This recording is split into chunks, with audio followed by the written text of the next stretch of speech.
So if you're trying to make sense of AI for your business, you're in the right place.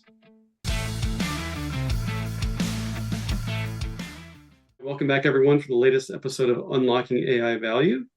So today we're talking about AI activity versus outcomes. Good topic for us to hit on. We've been seeing a lot of this conversation out there in the world. So Jay, you want to kick us off?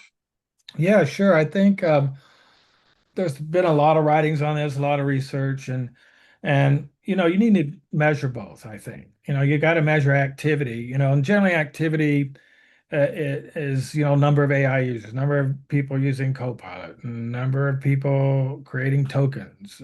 Frequency and all that. Yeah. Yeah, frequency. How many things are deployed, uh, all that cool stuff. I think you that's a good measurement to have, but it's not the outcome, right? We want to see the impact, the value it's going to produce, right?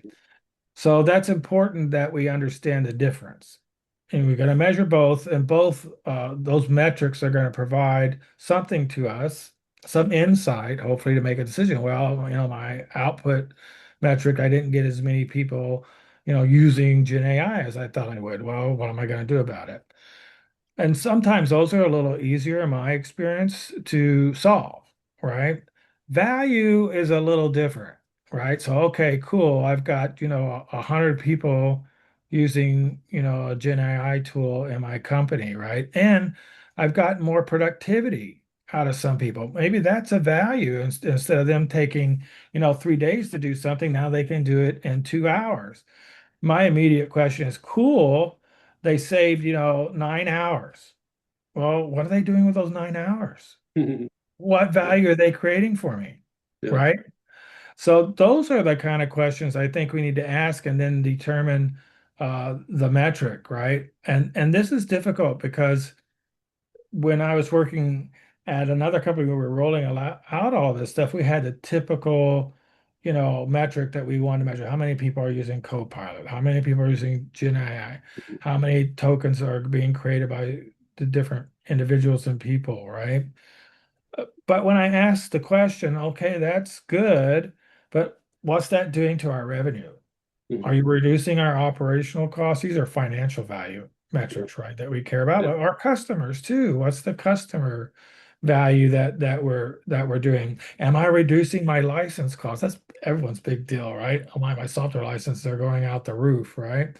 Workforce is another big one, right? And it's a sensitive subject, right? Am I reducing the need to increase my workforce exponentially? Mhm. Yeah. Not am I able to lay off more people, right? Right. Yeah. Uh, so I think that's important. So access, adoption, fluency is very important, and those are activities. Fluency does not is not the same thing as activity. Okay, Yeah, so it I may can not be have a one-to-one metric either. Like the more right, activity, the more fluency doesn't necessarily equate to outcomes that go in a right, positive direction. It's not a linear progression potentially, right? correct. So then the question is, everyone's using AI to help them, and that's their productivity. But is everyone fluent enough to figure out how to use AI and how to apply it Mhm. here Yeah, to to business get the priorities or value? yeah, Yeah, to get the value and to focus on the most important problems to solve, right? Because they, yeah, to your point, they could be, like a few months ago, like it was, there's a big conversation about token maxing and like trying to use it as much as possible, but to what end, right? And that's what we're talking about here is really, okay, well, using it to a means to an end. What's the end we're looking for? Is it the right one? Is it the right outcome to even focus on in the first place? Because there's certainly problems we could solve, but are they the right problems? Are the most important problems to solve? And then can you equate that back to like some of our previous conversations about really focusing on value? And value can come in different forms, different ways to measure that. Is there customer value? Is there, internal value to, different departments we're enabling or helping them get their work done better, easier? But I like the part you started off with here as well is, hey, I saved 9 hours. What do I do with those 9 hours? It's really a two sides of that coin. Like, great, we got the task done in 9 hours less than we would have, but then what? Did you just like go golfing or what? Like, so then we got to switch that to, okay, we saved 9 hours, but we spent those 9 hours on something else. And then you start getting a ripple effect of that. But still, the question is, are we, either side of that coin still, is it, are we spending the time on the right things? Right. And you need to look at the three categories that we talked about. There's three basic ones. There's one could argue there's five, but there's three. I like three primary numbers. But anyway, the three are, one, productivity, the employees, the business. Are we, using our hours the best, productive, producing output, efficiency and effectively? Cool, right? Second one, a little harder to attain. Are we redesigning our processes, our workflows and everything? And are we automating and augmenting them and getting the mundane things done by agents and so forth, right? The third one is probably 6% is the latest research I saw companies getting this level.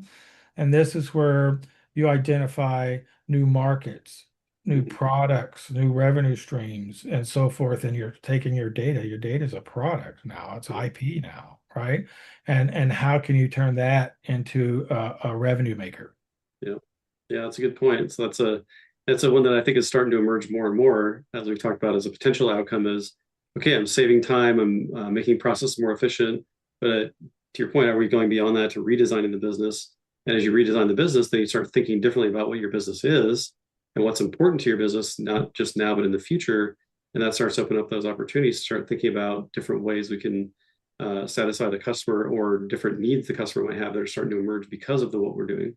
And like the example like you've given a couple times in previous episodes is about John Deere going beyond just producing tractors and mowers and things like that to the point of actually being able to share data back on seasonalities or patterns for planting and Mhm. harvesting and things like Mhm. that that are more effective or more efficient or Mhm. certain times of week or day or year that can be more Mhm. optimal for certain things. So like selling the data back is something that they probably didn't have access to before, but now that they do, it's a great asset, right, to be able to share and get some revenue from. So, Exactly. And we were lucky to attend an Indiana AI event today.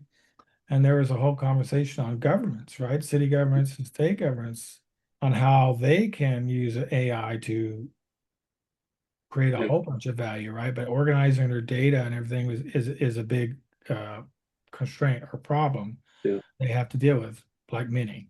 yeah.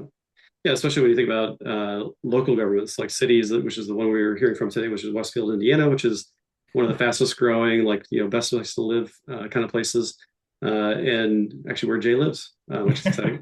But the deputy mayor was talking through some of the stuff they're doing with data now because they have access to it and can actually make sense of it and see patterns, and so that creates a lot of opportunity for them to be more efficient, more effective, but also find different ways to satisfy some of the things that they can do for citizens, right? Which is great. So pretty awesome to hear that kind of stuff in government, which I think should be extremely efficient.